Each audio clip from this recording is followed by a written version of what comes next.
I want to talk about herd immunity briefly because it's a very important concept and something upon which vaccine mandates are largely dependent. The perceived need to maintain a level of immunity in the population using vaccination to prevent exposure of those who, for example, can't be vaccinated. They're too young or they've got some immune compromise due to cancer chemotherapy or steroids or something like this. And it's a very important thing to understand and to be able to articulate in a way that one can debate with those who maintain that herd immunity is the sort of central tenet of why we should mandate vaccines for children.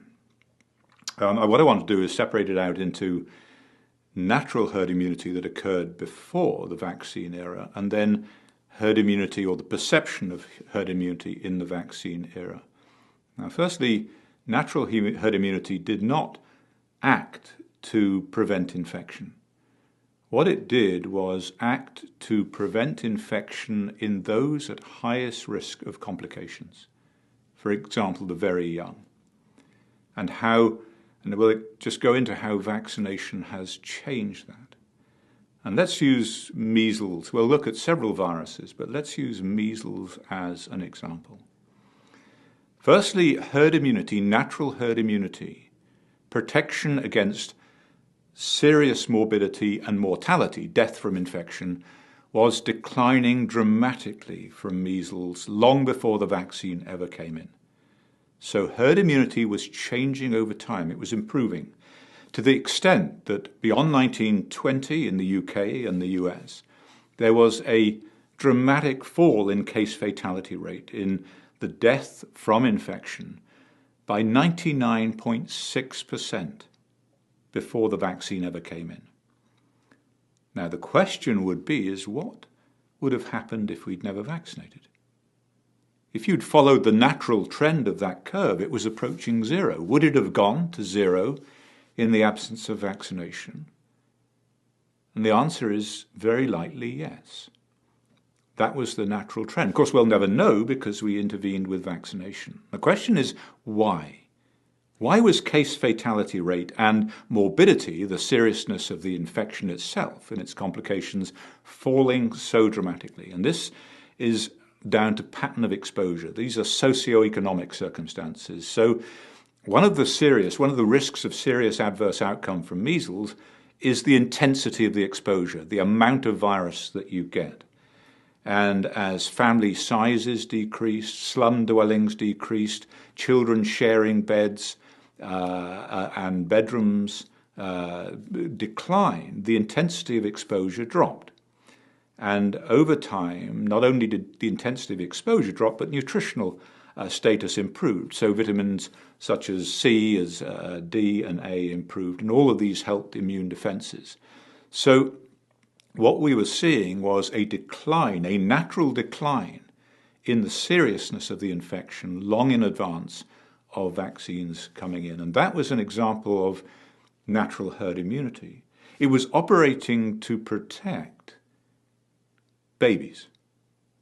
And the other part of natural herd immunity was maternal immunity, passive immunity from the mother. The mother exposed to measles herself as a child develops lifelong immunity, and then when she's pregnant, she gives antibodies transplacentally and in breast milk postpartum to her baby that protect him or her through the first year of life. That is natural herd immunity, an example of it. Because the baby is at greatest risk of an adverse reaction to measles in the first year of life, intuitively because their immune system is not adequately developed, at least in part. So that natural herd immunity from the mother protected the infant during that susceptible period. Now, what has happened in the face of vaccination is that natural herd immunity has been destroyed. What we now have is mothers being vaccinated as children, not contracting natural measles, giving very, very poor passive immunity to their babies, and that baby then being susceptible to measles in the first year of life. So we have destroyed that part of natural herd immunity as an unintended and unexpected consequence of vaccination. Now, you could argue that if measles were to come back, precisely because of the effects of vaccination, we would have a lot of babies who are susceptible to measles and problems with that infection. And this is a problem that can be ascribed to the vaccine program itself. Another example is mumps. Let's take mumps. The mumps vaccine does not work. So what we're seeing is outbreaks of mumps around the world in populations that have received 2, 3, 4 doses of the mumps vaccine. The mumps vaccine does not work, and why it doesn't work is another issue that we can go into, and how Merck acted to cover that up is an issue of current interest. But we don't need to go into that for the moment. Mumps was historically contracted at around the age of 5 to 7 by children who then develop lifelong immunity. Mumps in children is a trivial disease. It's acknowledged to be a trivial disease. And indeed, the CDC and the Department of Health in the UK determined there was no need for a mumps vaccine because it was so mild and its complications were not serious. But nonetheless, for commercial reasons, I believe a mumps vaccine was foisted onto the population and has been made mandatory for many. Now, because the vaccine does not work in enough people or for long enough, then what we see is the re-emergence of mumps in older populations, in teenagers and college students. And the problems arise because mumps is a much more serious disease in, for example, post-pubertal males, where they can develop testicular inflammation, orchitis, and sterility. So a mumps vaccine that doesn't work is not only a useless vaccine, it's a dangerous vaccine because it destroys natural herd immunity, that is the exposure of individuals when the disease is mild, and displaces it up to a susceptibility to disease at a time when the disease is severe or more severe. So not only have we destroyed natural herd immunity to mumps with vaccination, we have made mumps a much more dangerous disease than it was historically. The other example, looking at live viral vaccines, is chickenpox. There was a disease, a rite of passage, a trivial disease for so many children, where it was decided that initially, to keep mother in the workplace, ergo for economic reasons, that there should be a chickenpox vaccine. That wasn't very good propaganda, so it became more serious than we thought. Suddenly it changed the messaging around the chickenpox vaccine. But what happened with chickenpox is a DNA virus, it's able to persist in the body and come back as shingles, a very severe and unpleasant condition, typically seen in those who are immunocompromised or elderly patients. Shingles was extremely rare in children and those who were otherwise healthy. Now, what happened is the immune system was regularly boosted against chickenpox by exposure to children and grandchildren who had natural chickenpox. So not only had you contracted it as a child, but then you had this intermittent wild-type boosting, it's called, due to exposure to your children and grandchildren. And that kept the immune system boosted and the virus under control. And what happened when vaccination came in is that natural pattern of chickenpox epidemics disappeared. The immune system was no longer boosted. The immunity to chickenpox waned in individuals, and the virus woke up again, and it caused shingles. So we now face an epidemic of shingles, not just in people who are immunocompromised or the elderly, but across all age spectra. And that's very, very disturbing because it's a very, very unpleasant condition. And that, again, is an unintended consequence of vaccination, which is operated to destroy natural herd immunity.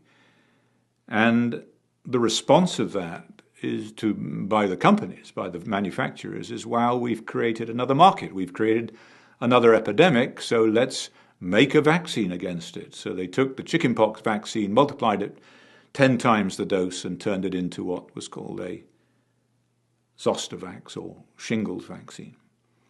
And so they will look at every cloud as having a silver lining, clouds which they themselves have created. But there you have just 3 examples of how natural herd immunity operated in the pre-vaccine era and has been destroyed by the process of vaccination. And finally, as just a sort of side note, we are told that you require 95% immunity within a population conferred by the vaccine to protect against the resurgence of an infection like measles. That must be nonsense, because they're talking about children. But we know these vaccines wane over time, and so perhaps 96% of the population are not immune to these infections. What about all the adults who are not immune to these infections because they had their vaccines years ago, they'd never had boosters, and now their immunity's gone away? So this whole concept of herd immunity, which relies upon the children, 95% of the children being vaccinated, does not take account of the many, many millions of adults who are no longer immune, who are nonetheless, by their criteria, capable of contracting and transmitting these infectious diseases. Does it happen? No. So the very foundation of mandatory vaccine laws, in other words, the need to protect the unprotected by virtue of a mass vaccination uptake, is so deeply flawed on many reasons. But the anxiety for me, as much as anything, is that we have destroyed natural herd immunity. And have we created populations that are now in some way dependent upon these flawed, deeply flawed vaccines and vaccine policies? And what happens now when a virus escapes the immunity conferred by the vaccine, or a bacteria, such as pertussis, which we're seeing? So now pertussis has escaped, in many, the immunity conferred by the pertussis vaccine. Nature abhors a vacuum, and so you create these mutants that then become the dominant strain for which we have no immunity. What happens when the superbug comes along, as it has done with antibiotics and bacteria, and we no longer have an answer for it? So we are creating, I believe, an invidious position for future generations in dealing with infectious disease by virtue of not having thought through this issue very, very carefully and learned from our experience with antibiotics before embarking on what is a very hazardous vaccine program, I believe.